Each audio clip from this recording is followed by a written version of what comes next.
Good afternoon, everybody, or good morning, depending upon what time of day it is for you.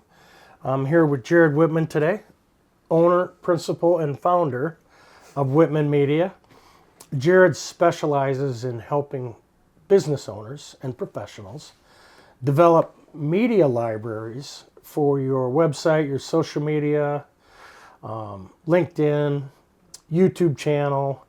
Obviously, every business owner has a different interest and a need for video. Yep. But I was excited to work with Jared when the opportunity arose, and that's part of the reason why we're here today. Matter of fact, that's the only reason we're here today, is because Jared said, hey, I want to roll some tape. I want to create a video series. And you wrote the book, Be a Stand-Up Leader. So the ABCs of getting the job done right. So I thought, what a great opportunity to help other business professionals, help other business owners, help Jared, help myself, but more importantly, help you.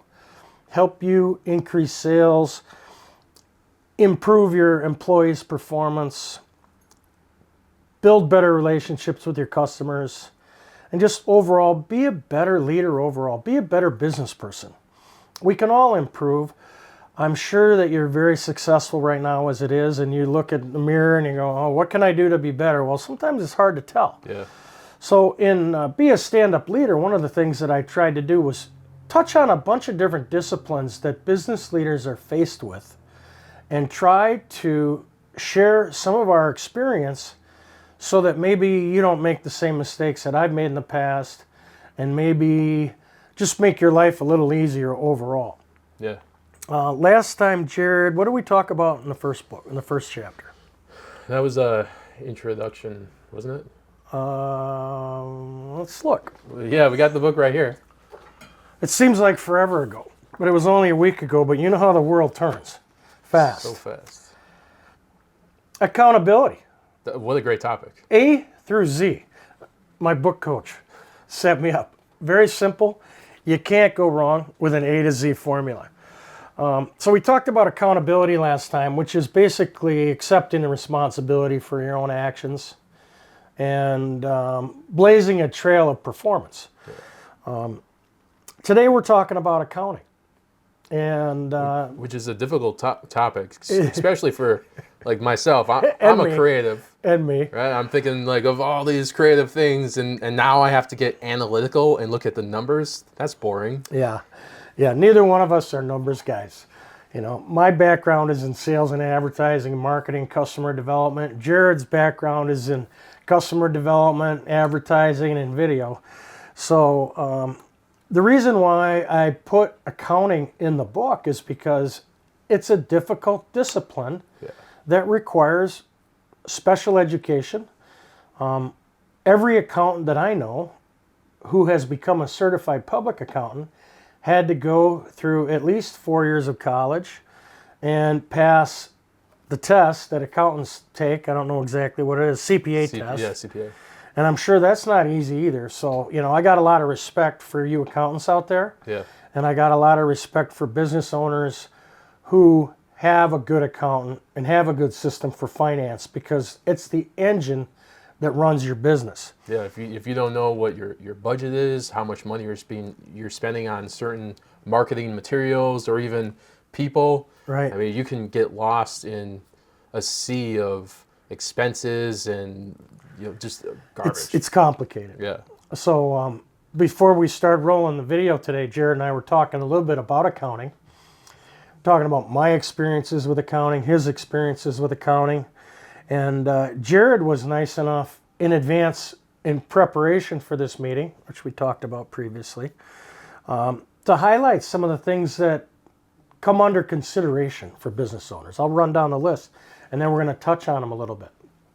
Budget control, not overspending, not underspending in some cases. Unexpected expenses. I've got a story to tell you about that. Managing payroll. Every business I've ever worked with struggles with payroll from time to time, especially when there's a cash flow problem. Maybe if your business is more well established, it's not that big of a deal. But when you're starting out and you don't have big gross revenue and you're adding employees and staff to the mix, if there's not enough coming in to cover the salary, I know business owners that have gone to the bank on a number of occasions just to make payroll, because if you don't pay your people, they're not going to stay. Right. Managing payroll, not having a business budget, lack of weekly bookkeeping, and lack of consistent billing. A lot of business owners don't do it in a systematic way. They do it when they get time, or they do it at the end of the month. You know, you got to have some discipline and be consistent with your billing procedures. Cash flow problems, which can be caused by collection problems, which are pretty common, unless you have a system for collections and accounts receivable. I would say, Go ahead. if you have a system in place, but you're following that system. I've worked for some people that had a system in place, but they didn't follow it, and that just would Turned into trouble. Oh yeah, it was a mess. Yeah, so maintaining records, financial records for taxes. And so you can look back and see, what did I do last March? What did I do last July? How much revenue did I take in? What were my expenses?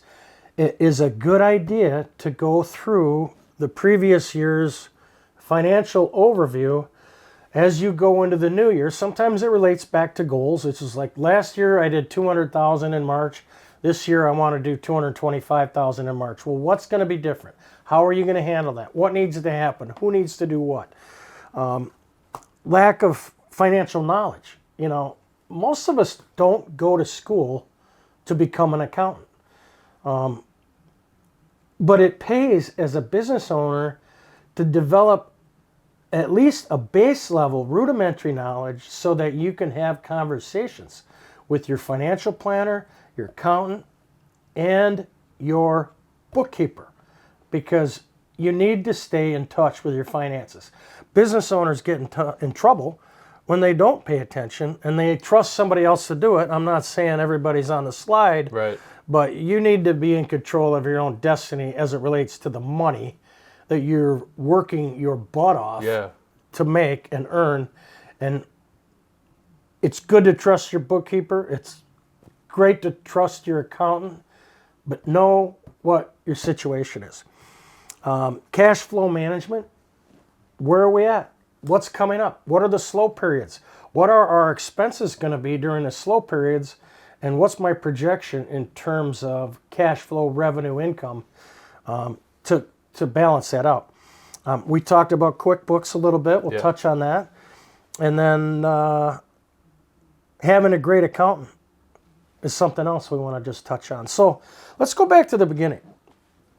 Jared, when you were thinking about this and you talk about budget control, can you think of any instances or situations where you were involved or you were an observer where budget control wasn't in control?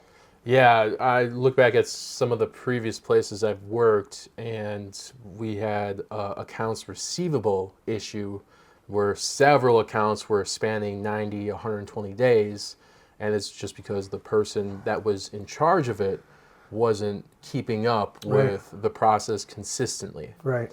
I think that making sure that you have the right people in place, and they know what they're accountable towards, is important. Or you have a system in place that is like, this is when this happens, and you just build a system so it's easily repeated. No matter who's in that chair, this is the system we have in place for accounts receivable. And this is just how you follow it. Sure.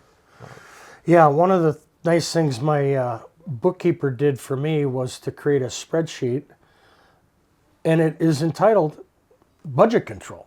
And it is actually a full summary of all of my expenses and cash flow output month by month. And I set it up for the whole year. So I know, like in January and February and March, I can actually look out and see I've got 9 months to go before I need to make my goal. And the green numbers are good. The red numbers, not so much. So, you know, having a budget spreadsheet for the whole year. Develop it in December for January through December for the year coming up. And you're going to be pleasantly surprised at the little bit of peace of mind that you get knowing that your finances and all your business operations related to finances are in place, observable, and it creates a manageable situation where you could take action and not be surprised someday because your budget's out of whack and now you got a financial problem. I think one of the things that we talked about in the last episode was you plan the day, you run the day or the day runs you. Right. That could be taken into context. Right. If you plan your year out, right, and you run your year, right, either you run the year or the year runs you. Right. Especially when you get to the latter part. If it's all green, you know you're in the goal. I've hit my goals section. If you see red numbers at the bottom, that means that you got to do some scrambling or you got to cut expenses. Either way, gives you decision-making power. Can I ask you a question? Yeah. Can you talk about your process, if you have a process, to build a budget based on historical numbers? Is there an efficient way to kind of plan ahead for what your expenses are going to be? I can develop a projection based on the previous year's performance, and I'll start with that. Okay. Now, it may go up, it may go down, it may go up and down during the course of a year, because no 2 months are alike from one year to the next necessarily. Right. So, does that answer your question? Yeah. You know, it's important to have that benchmark to look at. Yeah. One of the things that, Jared, you pointed out was unexpected expenses. They're always unexpected. Have you ever had that happen to you? Not yet, but I'm pretty sure it's going to come. Okay. It's happened to me several times. And in the first instance was the biggest surprise. Yeah. I had exceeded my projections by quite a bit. And I was notified by the IRS that I owed them $20,000. I didn't have 20 grand in my pocket. I had some money in the bank, but it wasn't dedicated to be given to the Internal Revenue Service. Right, yeah. So it was a bad moment for me because I had to figure out how to come up with 20,000 in a very short amount of time.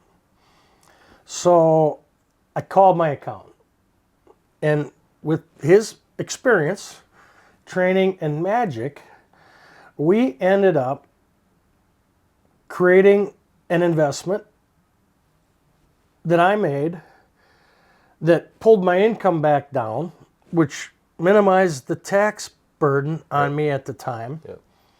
And so I was able to reduce the 20 grand significantly, and I ended up with a bunch of money in the bank. I never thought that was possible. And I had to do some wheeling and dealing. It was like I had to borrow some money for the investment and do this and do that, all on the advice of my accountant. I would have never been able to navigate that without him. And so that was an unexpected expense. Right. Yeah.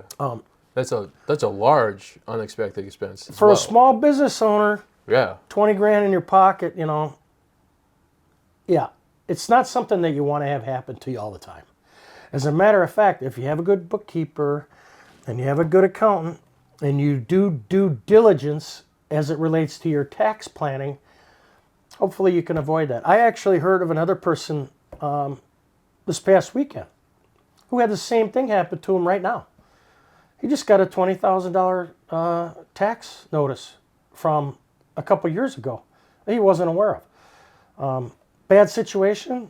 He'll work through it, but nobody needs that kind of unexpected expense. I'd say that's a huge amount of stress. Yeah, it's very difficult. It creates a lot of problems. Yeah. I had another unexpected expense 3 weeks ago when my vehicle engine died. Yeah, you were telling me about that. $7,000. Which is crazy. I just picked it up today. Whipped out my credit card. I put it on my credit card because I don't have a balance on my credit card right now. I paid it all off because I don't want to pay 10% interest or 20% interest or whatever the credit card companies are charging these days. So I'll put it on my credit card. I'll use my home equity line of credit or my business line of credit, whichever is more tax favorable as far as interest rates and deductions. And so I'll pay off the credit card, then I'll pay off my line of credit, and I still owe $7,000. That doesn't go away. But I'm not going to have to pay a bunch of interest on borrowing on it, which is the big deal. Right. Because nobody wants to have that. Yeah. So unexpected expenses are a problem. If your furnace goes out in the winter and you own a home, come up with $5,000. If your water heater goes out and you own a home, come up with $4,000. If your roof leaks at your office or your home, $20,000. Who knows what that's going to cost you. Yeah. So between physical properties, transportation, situations that come up that you're not aware of, be prepared. What happens if an unexpected expense comes up? What are you going to do? Let's put together a contingency plan. Let's talk about it in advance with your bookkeeper. Let's talk about it with your accountant. Let's talk about it with your banker. What happens if I need to get $20,000 fast? It could be for a number of things. Could be a car accident. Could be a medical emergency. There's all kinds of things that could come up that you can be proactive with and not get surprised like I was, like we were. I think, and relying on a good accountant or bookkeeper to have that knowledge. Right. But then going back to what you said before, you want to have a basic understanding or an understanding of what the language is. Right. So you could ask those questions and basically have I'm going to call it a brainstorm session as to, okay, well, here's the issue. You're going to war map it out. Right. Here's where we're at currently. Right. What do we need to do to get over here? Right. And you're going to experience, whatever along the way. Yeah. Good reasons to have accountants and bookkeepers. We'll talk a little bit more about that. Let's talk about another problem that people face. Lack of weekly bookkeeping and billing. Now, if you're a small business owner, you may not have a ton of clients or a ton of accounts or a lot of revenue coming in when you're starting out. But as you grow, it's going to become more complicated.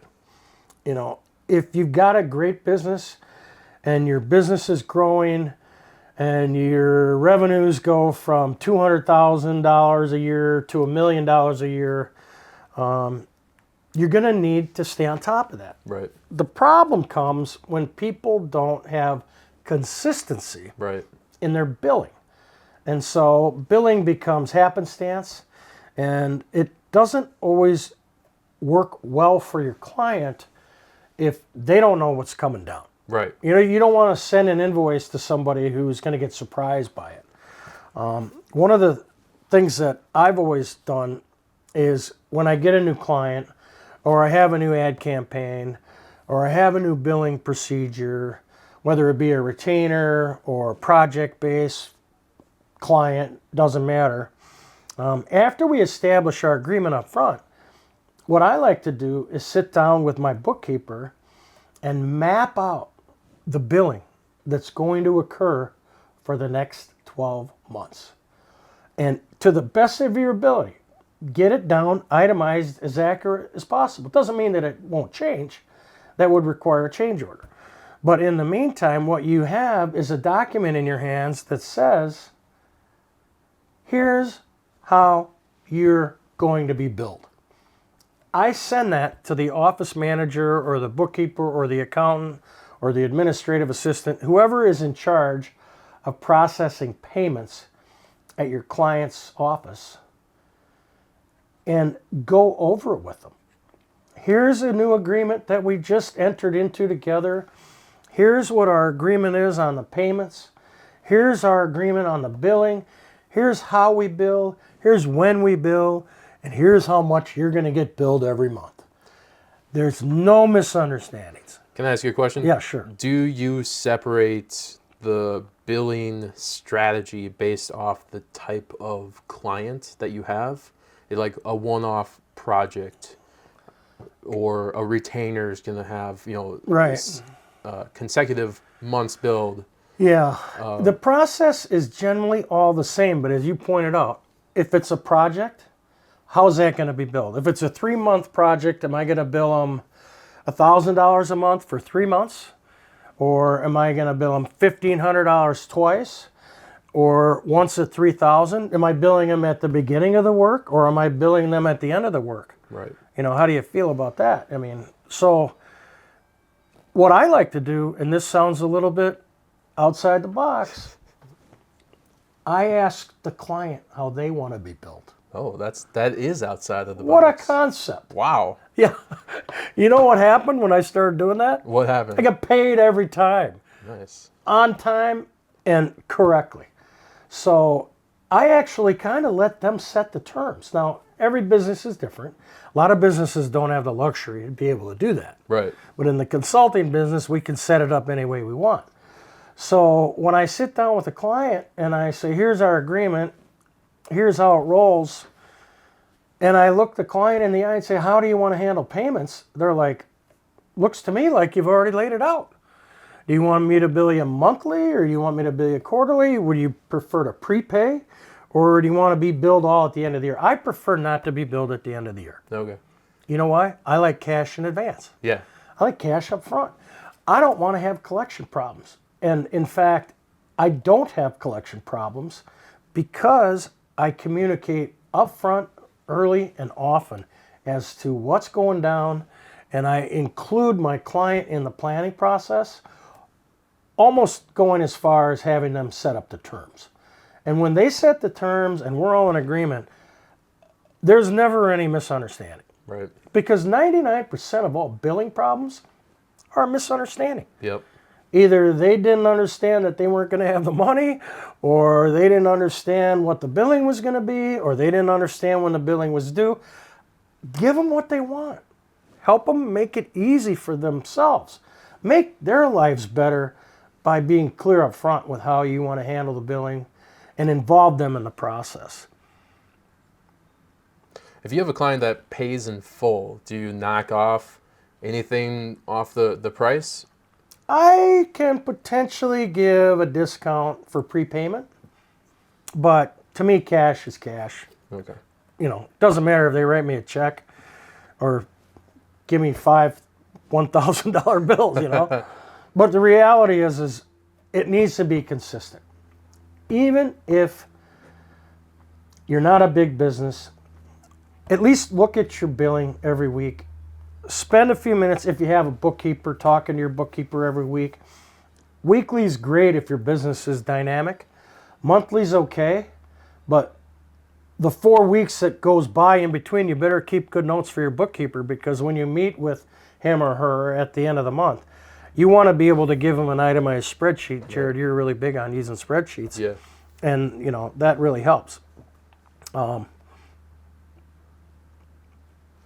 Make sure your billing's consistent too. Go ahead, Jared. No, I think it's ask the client about how they want to be billed. That's being a stand-up leader. That's very Why very not cool be concept. customer-centric? Yeah. I never quite understood why people didn't do that before. And I thought, what a great way to get paid on time is to have them tell you how they want to make the payments. I think there's a fear. My perception is that there's a fear of the unpayment or the losing control. Yeah, losing control or not being paid. But that goes back to be upfront and be clear about how payment terms are going to be handled. Right. And a lot of the miscommunication between two people is that it's miscommunication. Yeah. And we're all dancing around. Misunderstanding. Yeah. Misperception, whatever you want to call it. Right. Yeah, the ability to communicate really makes life easy. When I started my business and became customer focused on this part of the business agreement, you can go so far as to write up a payment plan. Mm-hmm. I don't mind typing up a letter that says, we started working together on this date, and our work agreement is for this period of time, and this is when the payments are due according to what you told me you wanted. Right. So if there's a problem with the billing or bookkeeping, it should be fairly easy to sort out. Yeah. And generally, if there's a problem, then you might have to work with the client. I don't know what the situation could be where it would prevent a payment from occurring, but ultimately, by being upfront with them, the other thing, I'll just say this, is you don't want to oversell. Can you explore that a little bit because further? a lot of people in the advertising business, I've seen this happen before, they make great promises. Advertise with me, and you're going to be rich. Right. You're going to make millions off of this campaign. Oh, and they're like, well, I only got $20,000 in my bank account for advertising.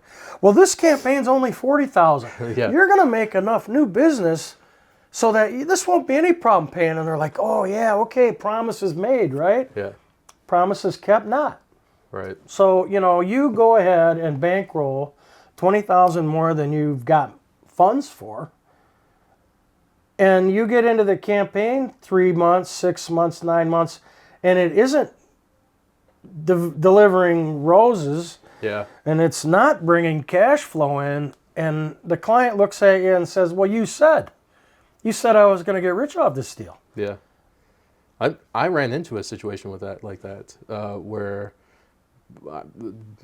as a W-2 employee, you work for someone else and they have the final say. So they came in and said, hey, we're going to do this. You need to find this amount of money in the budget for this thing that we're going to do.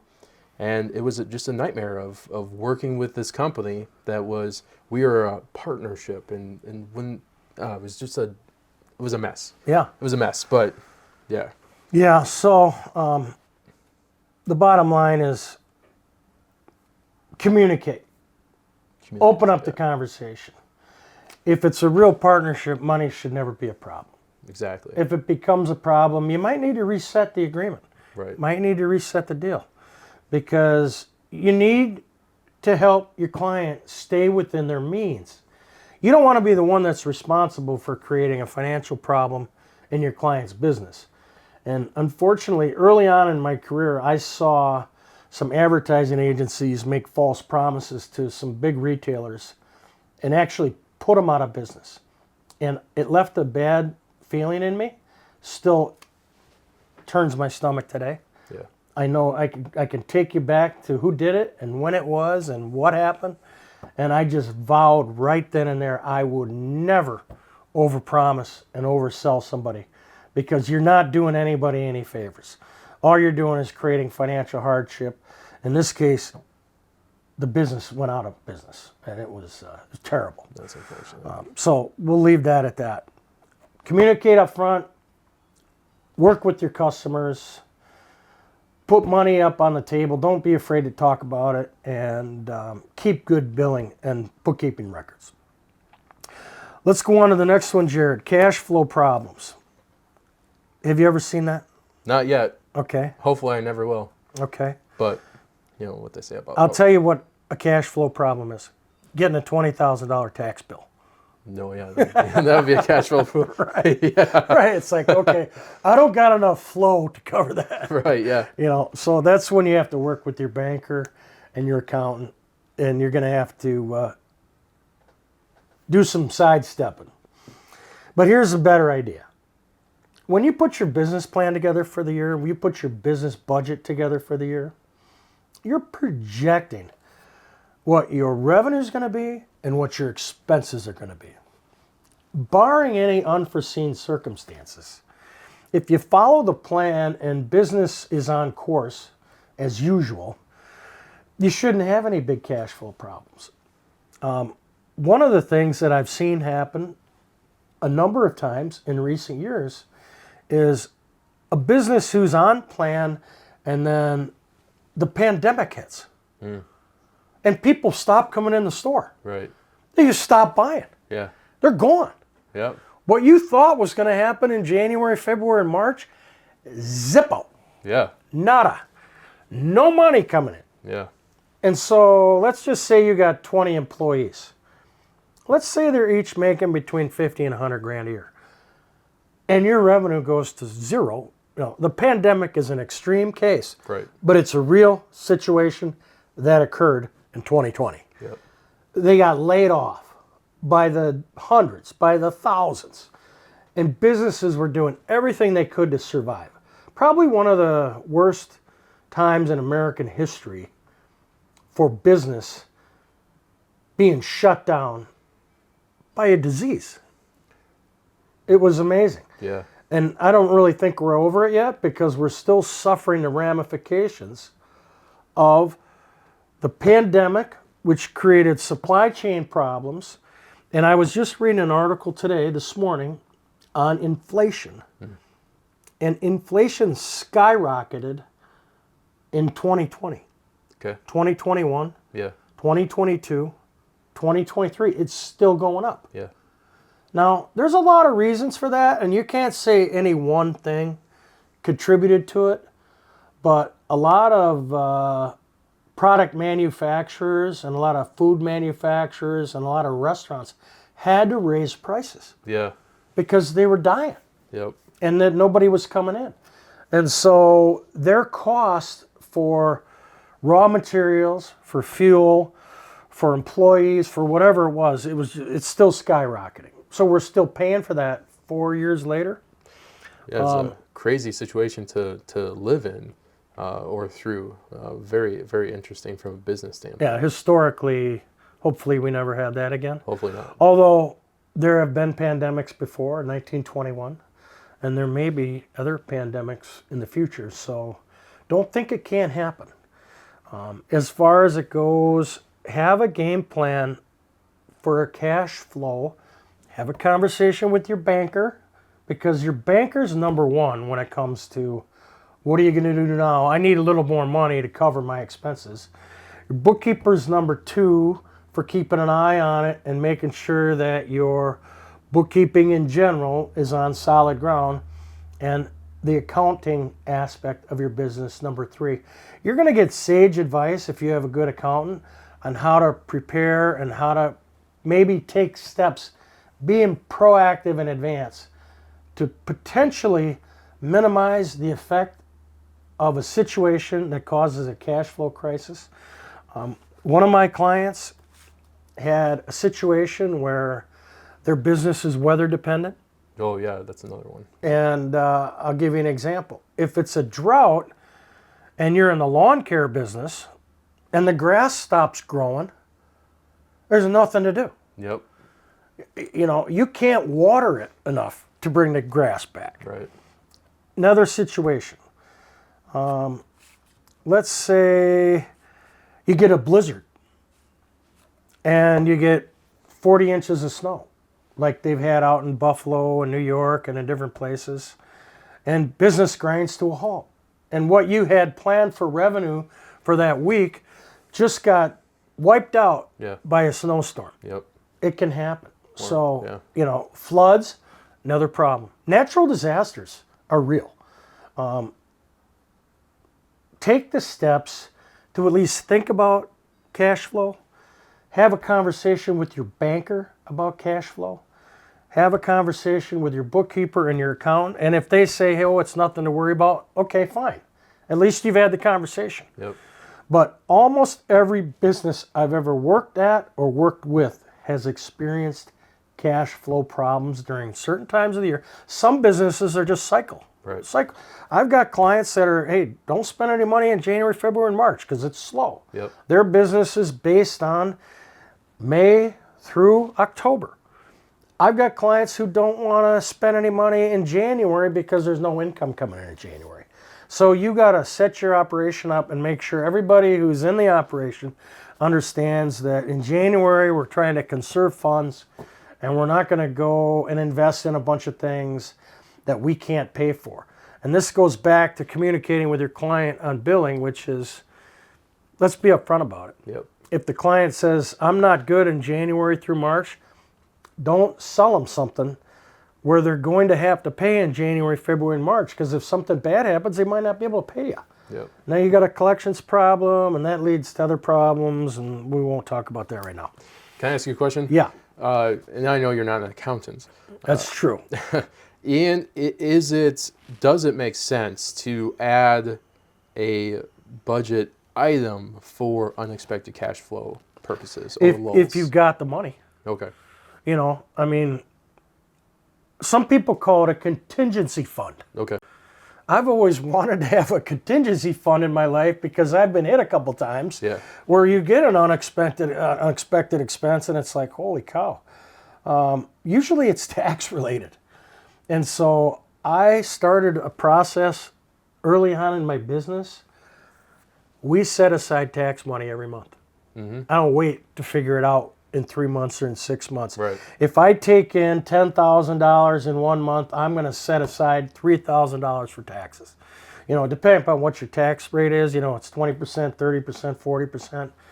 You know, I always try to think 30% in my mind because when you work for yourself, after a while, you figure if you make $1, you're going to give 30 cents to the government and you're going to give at least 20 cents to your administrative stuff, support, rent, gas, fuel, heat, electricity, energy, whatever it is.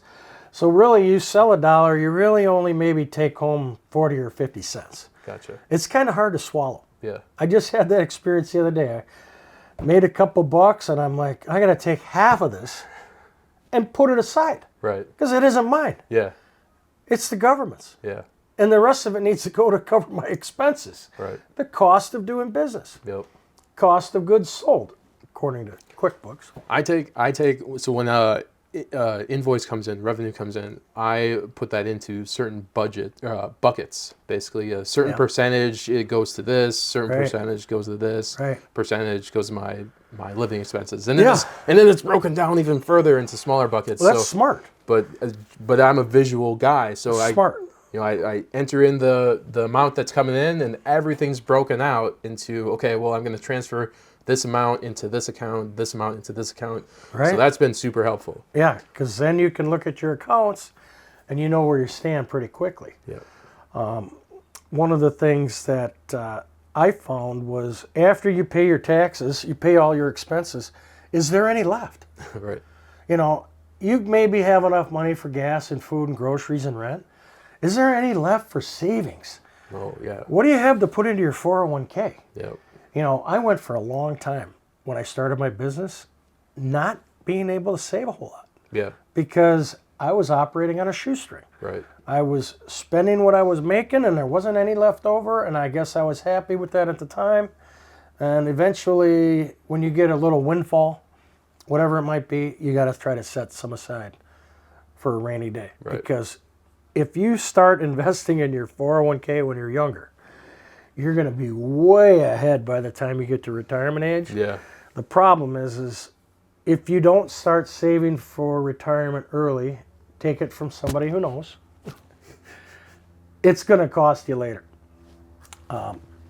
Let's talk about maintaining records. We talked a little bit about that going in. You're a big spreadsheet guy. I do like spreadsheets. And I was talking with Jared a little bit about, that's great, but what are you using for accounting software?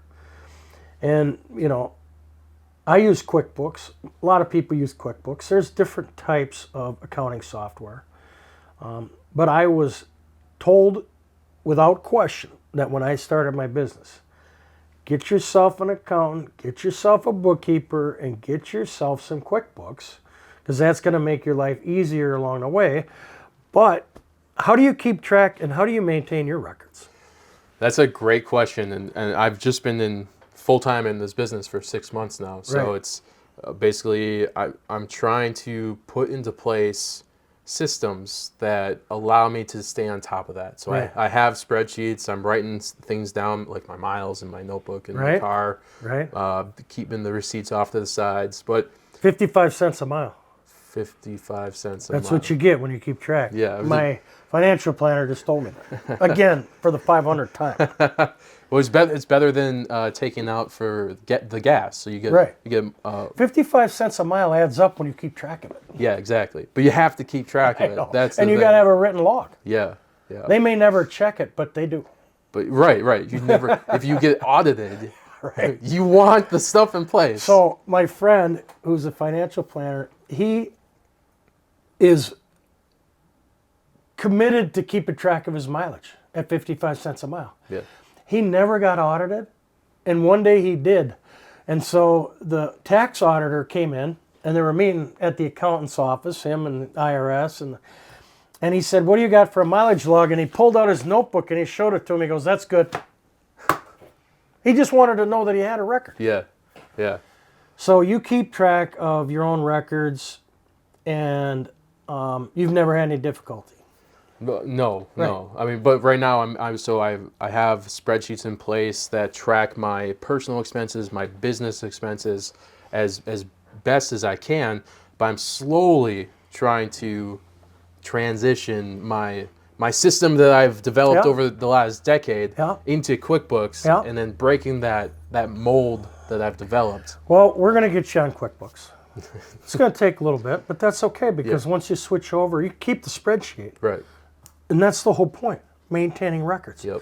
You've done a great job maintaining your records with a spreadsheet and converting that into a QuickBooks folder or QuickBooks file. It's going to be a piece of cake. Yep. So good for you. Yeah, thank you. Do you keep records for anything else as far as finances go? Billing, hours? Yes, we're working on that. Like right now, I am tracking any hours that I put into anything. Right. And that's that's not so much to benefit the client. That's to benefit me into understanding what amount of time goes into a certain project. Billable hours. Exactly. Yeah. You know? So but that I don't go into a like a project or a retainer. Like these are the hours. This is what this project costs based on the hour time blocking that I've You arrive at the totals by analyzing the potential hours. Yeah. I think that's pretty common. Yeah. You know, so I think especially when you're starting out, keeping track of how you spend your time. It's kind of an interesting exercise. I don't do it as much now as I used to because I kind of know where my time is at.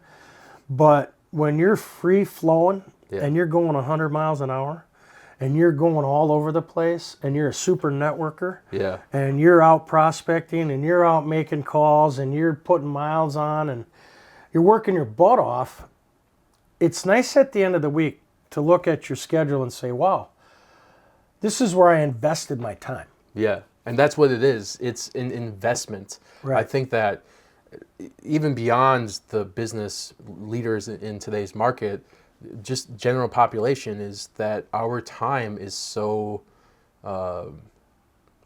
consumed with distractions and those cheap dopamine hits. It just ends up being a waste of time. So when and I've cut back on that quite a bit. Right. Growing a little bit older, maturing a little bit more, just what am I focusing my time on? Is what I'm focusing my time on getting me closer or farther away from my goals? Right. And if it's getting it farther away from my goals, why am I spending time? What are you doing with your time? Yeah. How much of it is productive to help you get towards your goals and how much of it is doing something else? Yeah. So I just wrote down time management. Yep. Because if you're not hitting your numbers and you're not getting to your goals and you're not where you want to be, you got to reevaluate where you're spending your time and what you're getting out of that effort. And that's a whole nother subject. I think one of the things that I've kind of looked at over the last 20 years is I'm going to start reducing the things that I like to do so I can focus more time on the things that I love to do. Right. And that's been a beneficial balance to kind of reduce the things that are okay, so I can really get more dialed in and in tune with my vocation or networking skills or video skills or coaching skills. So then I can kind of, if a student's coming up and I'm working with a student, then I can be a coach to them or mentor them, or I'm not going to spend as many hours on the boat fishing like you would, John, but that's okay because I'm younger and I've got a long time ahead of me to kind of like go after it. Well, it's interesting you talked about spending more time doing what you love. Yeah. Because in today's world, the kind of consensus is don't waste your life doing something that you don't like. Right. Yeah. Yeah. Right. I mean, if you're not happy and work sucks and it's no fun, and you are not happy at your job, the consensus is find something you love. Well, that doesn't always work. That's true. It's not always, people aren't always able to say, whoa, well, I love, canoeing, so I'm going canoeing. Right. You can't really monetize that. Can't turn that into a business unless you go to work for a canoe company. Okay, so what you need to also understand is there are times when you need to work on things that you don't like. Yep. Like you were just saying a little bit ago that you don't like or aren't as good at putting together presentations as you'd like to be. Right. Because it's not fun. Yeah, it's for you. Right. But we're going to change that eventually, and I'll show you how to work it so it is fun. But the reality is that's something that makes you money. Exactly. It's like, how do I get into every proposal that goes mindset out the door is a potential yes or no. Exactly. Yeah. If I don't send the proposal, then right. If you don't spend time writing the proposal, it ain't going to happen. So how do you get into the position where you write the proposal? Well, you got to meet with a client. You got to do a client needs analysis. You got to find out a problem. They got to be willing to give you a shot at the solution. So there's a lot that goes into it before that. But that's just an example of how do you spend your time. Yep. QuickBooks we talked about. Mm-hmm. Eventually you need to go and get yourself some QuickBooks. And work with your accountant, work with your bookkeeper. I taught myself how to do QuickBooks when I started my business because it was just me. And I didn't want to have to spend money on, and didn't have the money on, to rely on accountants and bookkeepers on the front end. So I learned how to do it myself, but it didn't take long as my business took off that I needed a bookkeeper. My first bookkeeper, Jared, fired me. Oh, okay. I'll tell you what. She was one of the best people. She still is. I love her. But I was gone.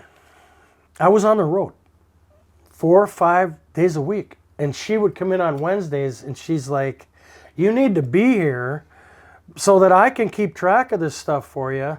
And I was missing in action. Mm-hmm. MIA. Yep. And I got my butt chewed by her because we're good friends. More than once. And finally, one day she just said, I quit. You're not here. Yeah. You obviously don't find this time to be the most important part of your day. No, I was working with clients in another part of the state. Right. I wasn't even in the city. Yep. I had to go to these meetings with my clients because that was billable hours. So she was mad, and I get it.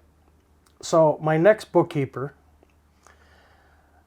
she calls me up about the same time I was fired by my other bookkeeper and says, hey, I still want to do your bookkeeping. And I said, I'm a problem. I'm a pain in the butt. I'm not around. I don't think you can handle it because I had a ton of stuff going at the time. Right. And she's like, try me. I'll take the challenge. So I ended up hiring her, and she has been my bookkeeper ever since. And she knows I'm high maintenance. Yep. God bless her. And she has kept my finances together ever since. What are some of the qualities that go into a good or great bookkeeper? Well, that's a great question, Jared. I don't know if I'm going to be able to answer that completely, but I'll tell you what I do know. Dependable. Number one. Yeah. Every Wednesday, 9 o'clock, she was here. Whether I was here or not. And if she had questions, she could call me. That was the problem, It's just call me. Right. And we worked them out over whatever questions over the phone. Dependable, trustworthy. Yeah. And I don't. It's not that I don't trust her as a person, but I need to trust her skills in QuickBooks. I need to trust her ability to get my billing done correctly and out on time and understand all the nuances of all my clients because every client's a different situation. Right. Remember, because it's not 30, 60, 90 for everybody. Right. I let my clients sometimes dictate how the terms are going to be. Yep. And so, dependable, trustworthy. I'll use the phrase loyal because I don't want somebody who's going to skip out on me I want somebody who is dedicated to my business for the long haul, smart, talented, connected, good communicator, because we have to be good communicators between ourselves. She has to be good communicators with my clients when there's a problem, because she needs to call the client and diffuse it if it's a problem, or reset it if something's not quite right. And up to speed on QuickBooks. Oh, yeah. Would be the last thing, because software changes. You know, you got to know how to work the software. Not even just the software, but like the tax codes and The tax codes and the state laws and the statutes. Yeah, it's not easy. So QuickBooks is huge. This is kind of related to accounting, which is how do you set up your business structure? So as a small individual, sole proprietor, entrepreneur, I have an LLC, Limited Liability Corporation. Jared, you're also LLC? Yes. And so you filed for your LLC a long time ago. Yeah. Yeah. Once I graduated school, that it was encouraged that we get an LLC. It was super easy to do. Right. And then I could work, you know, my W-2 job and do some side hustle stuff. Right. And then I could, you know, use my Right. business. You got to have an LLC if you're going to do a side hustle. Yeah. Because that is a legitimate business setup. And it's not hard. I think it costs $200, maybe a little more. I think it's less than that to set up here. It goes up every year, inflation. Oh, yeah. So, it's not a big expense. I just met somebody the other day. I told them they had to go get their LLC. And I don't work with people unless they have an LLC, because I'm a subcontractor, and I personally don't want to have employees. Yep. Just because I don't.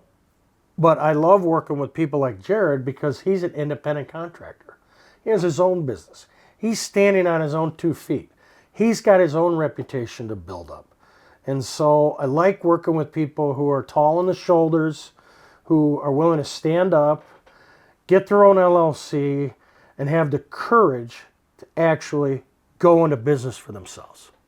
It's a lot harder than I thought. Like, I knew it was going to be hard, but I think I said this last time. It's a lot harder than I thought, but it's a great adventure. It's risky from the perspective of you need to make enough cash to cover your expenses and justify the existence of your business. Yeah. Because there's a lot of LLCs out there that don't make any money.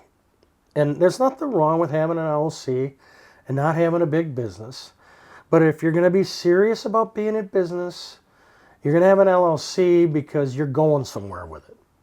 And that's just, different than a side hustle. Oh, yeah. Nothing wrong with that. Jared, when you started, you were doing a side hustle. Now you're doing this full time. Yes. So, full time. Do you have any other thoughts on accounting? We covered a lot of it. Yeah, we did cover a lot. I think it's just it's like, I look at it as like an overwhelming mountain of, I don't understand this, but in reality, it just comes down to money comes in and you track that, money goes out and you track that, and then just making sure you're within the confines of all the legal jargon. Right. I'm going to always look up to accountants. Yeah. Because I could never do that. But the accountants I know are very wealthy. Yeah. They make a lot of money. Yeah. And they don't all love their job, which is neither here nor there, I guess. Yep. Because that's their profession. Yep. Most people go into being an accountant with rose-colored glasses, and they're good at crunching numbers, and they're good at making the numbers fly. And as they get on in their years, I've had a couple of friends and relatives who are accountants who just said, I dread April. That's unfortunate. Yeah, I'm not looking forward. It starts for them in December because the end of the year reports, and then January, February, March, they're just grinding. April, May, grind. More grinding than anybody. Yeah. They work around the clock, 24 hours a day, 7 days a week. It's enormously stressful. Yep. And everybody wants to have their stuff done, and it's all riding on you as their accountant. Yeah. Right. You look in the mirror when you want responsibility if you're an accountant. But I can't state the importance of having an accountant and a bookkeeper enough. We're going to talk more about bookkeeping with my bookkeeper in one of these upcoming sessions. So she'll be able to give you a first-hand overview of what it's like to be in the trenches as a bookkeeper managing finances for small business owners.